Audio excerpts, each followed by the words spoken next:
नमस्कार दोस्तों, welcome to study IQ। दोस्तों, हाल ही में हमने देखा कि रांची में एक एयरलाइन ने एक स्पेशली एबल्ड चाइल्ड को यानी कि एक दिव्यांग जन को फ्लाइट बोर्ड करने से मना कर दिया। इसके बाद कई लोगों ने इस पूरे मुद्दे पर अपना आक्रोश जताया है। इवन सिविल एविएशन मिनिस्टर ने भी इस पूरे मामले में कार्रवाई करने के आदेश दिए हैं। NCPCR यानी कि national commission for protection of child rights ने भी झारखंड पुलिस को यह आदेश दिया है कि इस एयरलाइन के खिलाफ FIR दर्ज कराई जाए। खैर, ये पहला मामला नहीं है जब किसी डिफरेंटली एबल्ड चाइल्ड को या डिफरेंटली एबल्ड पर्सन को इस तरह का व्यवहार झेलना पड़ा हो। इससे पहले भी हमें देखने को मिलता है कि इस तरह के वाकया हो चुके हैं। आज की अपनी इस वीडियो में हम जानेंगे कि ऑनरेबल सुप्रीम कोर्ट ऐसे मामलों में अपनी क्या जजमेंट दे चुके हैं। साथ ही में हम ये भी जानेंगे कि इस बच्चे के कौन से मौलिक अधिकारों का हनन हुआ और देखेंगे कि डिफरेंटली एबल्ड पर्सन्स का जो राइट टू फ्लाई है उसमें कौन से अधिकार उन्हें मिले हुए हैं। So once again welcome to study IQ। And अगर आप मेरी वीडियोस की PPTs डाउनलोड करना चाहें तो टेलीग्राम के इस चैनल को आप ज्वाइन कर सकते हैं। देखिए दोस्तों, इससे पहले जो हमने कहा कि जो ऑलरेडी एक केस इससे जुड़ा हुआ हो चुका है वो है जीजा Ghosh versus union of India का ये केस। 2016 में इस पर जजमेंट आई थी। 2012 का ये पूरा मामला था जहां पर एक डिफरेंटली एबल्ड एक्टिविस्ट को फ्लाइट बोर्ड करने से मना कर दिया जाता है। खैर, इस मामले पर हम बाद में आएंगे। उससे पहले हम ये देख लेते हैं कि प्रथम दृष्टया इस मामले में जहां पर एक बच्चे को फ्लाइट बोर्ड करने से मना कर दिया गया उसके कौन से मौलिक अधिकारों का हनन हुआ। हमें यहाँ पर दो मौलिक अधिकार या दो फंडामेंटल राइट्स का जिक्र करना चाहिए। पहला है आर्टिकल 19 में, जहां पर इस बच्चे को मिलता है या फिर ऑल सिटीजन्स को आप कह सकते हैं कि मिलता है the freedom to move freely throughout the territory of India. यहाँ पर ये एक नागरिक होने के नाते हमारा ये अधिकार है कि हम पूरे भारत में कहीं भी जा सकते हैं, कोई हमें यहाँ पर नहीं रोक सकता है। दूसरा है protection of life and personal liberty. ये खास करके एक पॉइंट जो है बहुत ही इंपॉर्टेंट राइट है, जहां पर कहा जाता है that no person shall be deprived of his life and personal liberty except according to the procedure established by law. अब ये जो पर्सनल लिबर्टी है इसकी बहुत ही वाइड कॉनोटेशन है। जब हम बात करेंगे जीजा भाई और ये जो अभी जीजा घोष का केस है, इसकी भी जब हम बात करते हैं तो ऑनरेबल सुप्रीम कोर्ट ने भी वहाँ पर ये बात कही थी कि अगर आप एक डिफरेंटली एबल्ड पर्सन को फ्लाइट बोर्ड करने से मना करते हैं तो ऐसा करने से आप उसका right to liberty under article 21 जो है वो उससे छीन रहे हैं। और वही हमें यहाँ पर भी देखने को मिलता है। इसके अलावा हम जानते हैं कि जो हमारा संविधान है वो एक सोशलिस्ट बेंट का संविधान है, यानी कि सोशल जस्टिस की बात की गई है, ह्यूमन राइट्स की बात की गई है। इसी के तहत हमें देखने को मिलता है कि preamble, directive principles of state policy and fundamental rights इसमें एंश्राइंड है। उन्हीं में से जो डायरेक्टिव प्रिंसिपल्स को अगर हम देखें तो आर्टिकल 41 में हमें देखने को मिलता है कि स्टेट शैल, कहता है जी, the state shall within the limits of economic capacity and development make effective provisions for securing the right to work, to education, to public assistance in case of unemployment, old age, sickness and disablement. अब ये जो है article 41 ये हमारे काम का है, क्योंकि आर्टिकल 41 में ये दिशा निर्देश दिया गया है सरकारों को कि उन्हें जो डिफरेंटली एबल्ड पर्सन्स हैं उनके लिए यहाँ पर कदम उठाने होंगे, उनके विकास के लिए, उनकी भलाई के लिए कदम उठाने होंगे।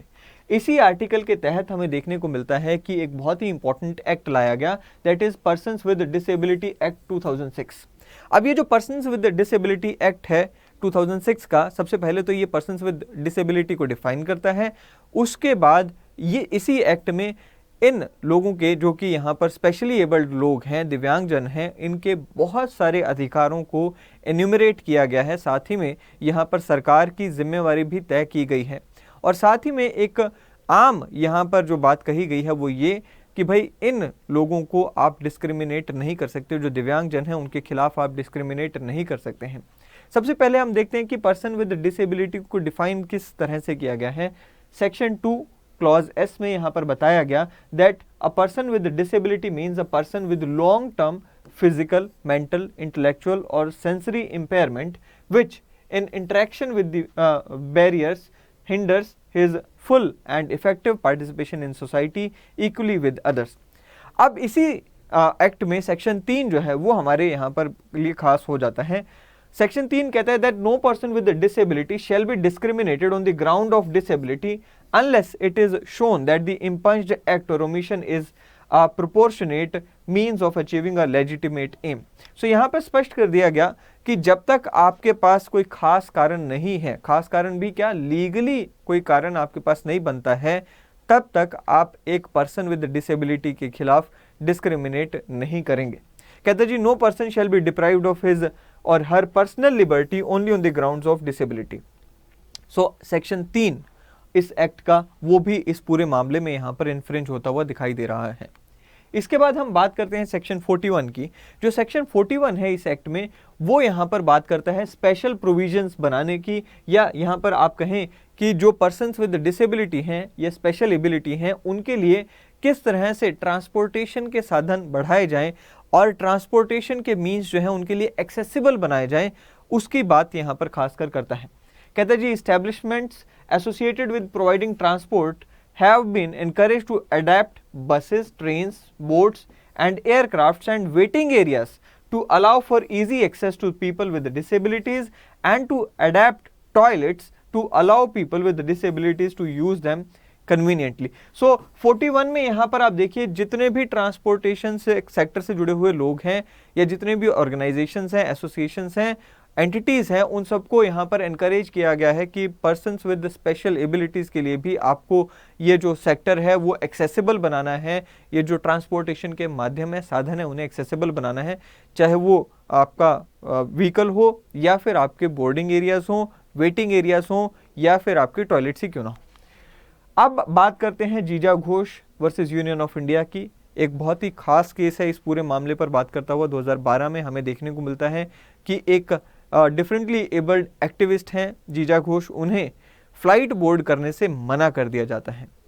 इसके बाद हमें देखने को मिलता है कि आयरनी देखिए that she was going to Goa to attend a conference to create awareness about the rights of differently abled persons.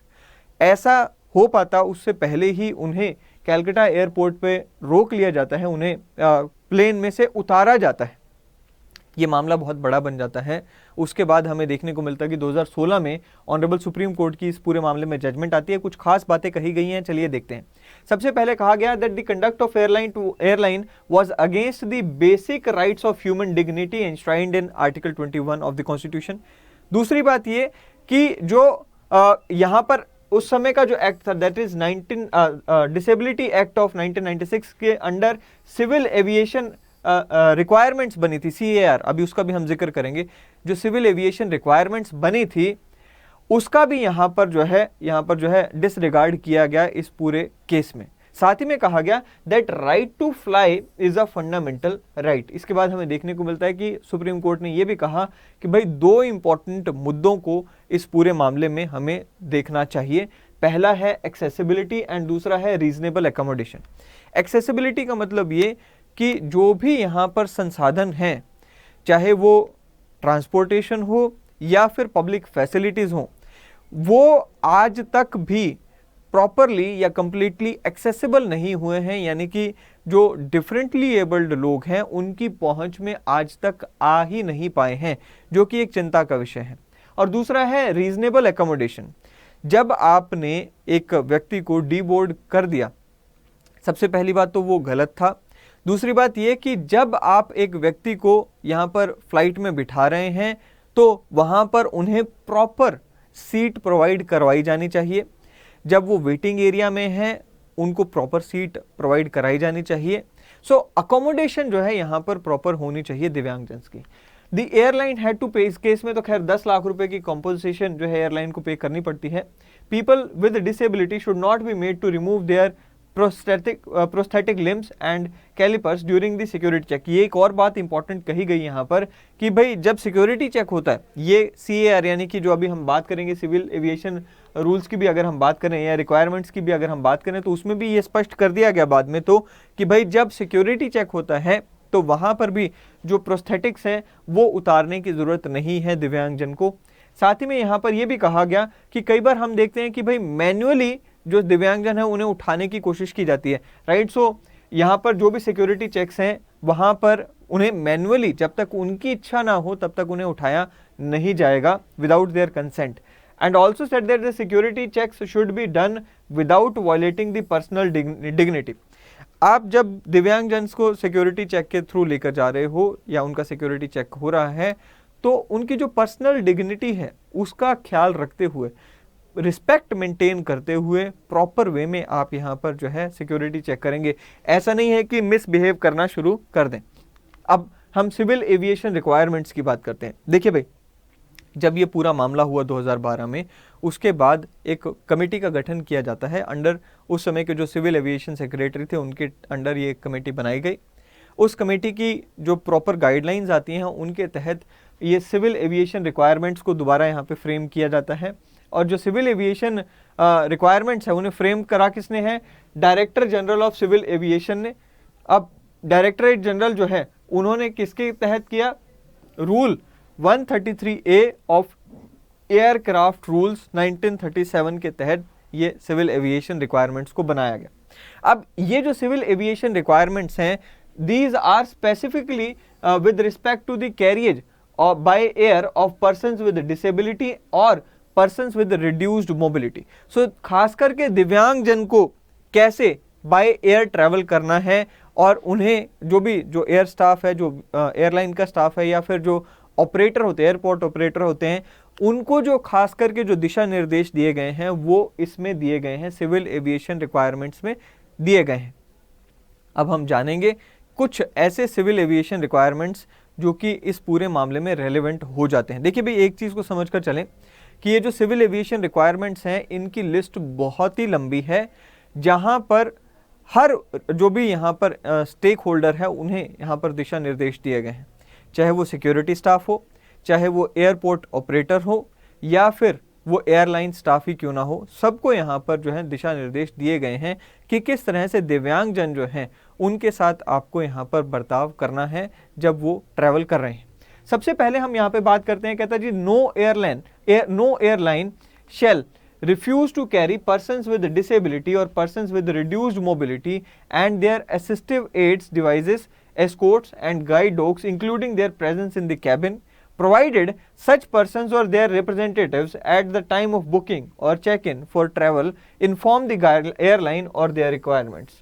देखिए भाई, सबसे पहली बात तो यहाँ पर एयरलाइंस को ये बोल दिया गया कि आप रिफ्यूज़ कर ही नहीं सकते डिफरेंटली एबल्ड पर्सनस को ट्रैवल करवाने से या उन्हें कैरी करने से।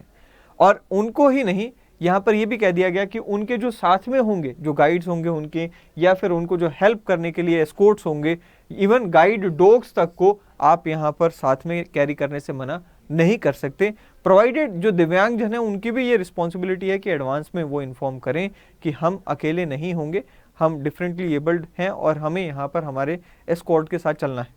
दूसरी बात ये कि अगर मान लीजिए एक दिव्यांगजन अकेले भी ट्रैवल कर रहा है, even if there is a plan for emergency travel, आप अगर इमरजेंसी ट्रैवल भी कर रहे हो तो ऐसी सिचुएशन में भी आपको एयरलाइन कैटर करने से मना नहीं कर सकती।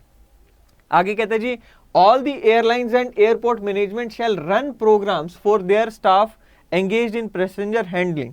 देखिए भाई, जो एयरलाइंस हैं या फिर ऑपरेटर्स हैं, एयरपोर्ट ऑपरेटर्स हैं, उन्हें भी स्पेशल प्रोग्राम्स चलाने होंगे ताकि उनका जो स्टाफ है उन्हें सेंसिटाइज किया जा सके और उन्हें यहाँ पर जो है अवेयरनेस क्रिएट करी जा सके इन ऐसे केसेस में हैंडल करने की, कि किस तरह से जो भी डिफरेंटली एबल्ड पर्सन्स हैं उनको आपको प्रॉपर वे में विद केयर हैंडल करना है। दूसरा आ गया जी, all the airlines shall provide necessary assistance to the persons with differently disabilities impairments who wish to travel alone without an escort. So अगर कोई दिव्यांगजन बिना किसी एस्कॉर्ट के भी ट्रैवल कर रहा है, अकेले भी ट्रैवल कर रहा है, तो उसके लिए भी ट्रैवल करना मुश्किल नहीं होना चाहिए, और जो एयरलाइन है और ऑपरेटर्स हैं उन्हें यहाँ पर प्रॉपर केयर एंड मदद मुहैया करवानी होगी। Once a passenger has bought a ticket for travel, it is obligatory on the part of the airline that he reaches the aircraft from the departure lounge and at the end of the journey from the aircraft to the arrival lounge exit without incurring any further expenditure. So ये भी एक airline staff की and airport जो airport के जो लोग हैं, operators हैं, उनकी रिस्पॉन्सिबिलिटी यहाँ पर लगा दी गई, खास करके एयरलाइन की, कि अगर एक बार आपकी टिकट किसी दिव्यांगजन ने खरीद ली, उसके बाद ये आपकी रिस्पॉन्सिबिलिटी है कि डिपार्चर लाउंज से एयरक्राफ्ट तक लेकर जाना और एयरक्राफ्ट से डिपार्चर लाउंज एग्जिट तक जो एग्जिट लाउंज है वहां तक लेकर जाना बिना किसी एडिशनल एक्सपेंडिचर के एक दिव्यांगजन को। Airline shall provide assistance to meet the particular needs of persons with disabilities and persons with the reduced mobility from the departing airport terminal to the destination airport terminal. इसी के साथ साथ ये भी कह दिया गया दैट नो मेडिकल क्लियरेंस और special forms shall be insisted from persons with disabilities and persons with reduced mobility who only require special assistance at the airport for assistance in embarking, disembarking and a reasonable accommodation in flight who otherwise do not require additional assistance। So जहां पर एक दिव्यांग जन को सिर्फ इतनी ही मदद चाहिए कि आप उसे मदद कर दें एरोप्लेन में बैठने की, फ्लाइट बोर्ड करने की या डी बोर्ड करने की, और उसके अलावा और कोई मदद नहीं चाहिए, वहाँ पर आप एडिशनल मेडिकल सर्टिफिकेट्स जो हैं वो नहीं मांगेंगे या एडिशनल मेडिकल क्लियरेंसेस जो हैं आप वो नहीं मांगेंगे। इसके अलावा भी और बहुत सारी गाइडलाइंस हैं, एक बहुत ही लंबी लिस्ट है आई विल से, जहाँ पर जो भी एयरलाइंस हैं और जो भी ऑपरेटर्स हैं, एयरपोर्ट ऑपरेटर्स हैं या जो भी सिक्योरिटी स्टाफ हैं, उन सबको यहाँ पर प्रॉपर वे में गाइड किया गया है।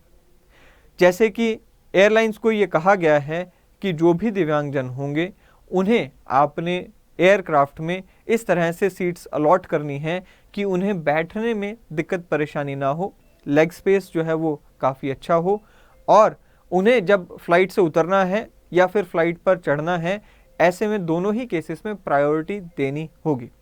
साथ ही में ये भी गाइडलाइन दी गई है कि अगर एक दिव्यांगजन के साथ उनका कोई साथ में एस्कॉर्ट कर रहा है तो उस व्यक्ति को भी आपको इसी दिव्यांगजन के साथ ही सीट मुहैया करवानी चाहिए।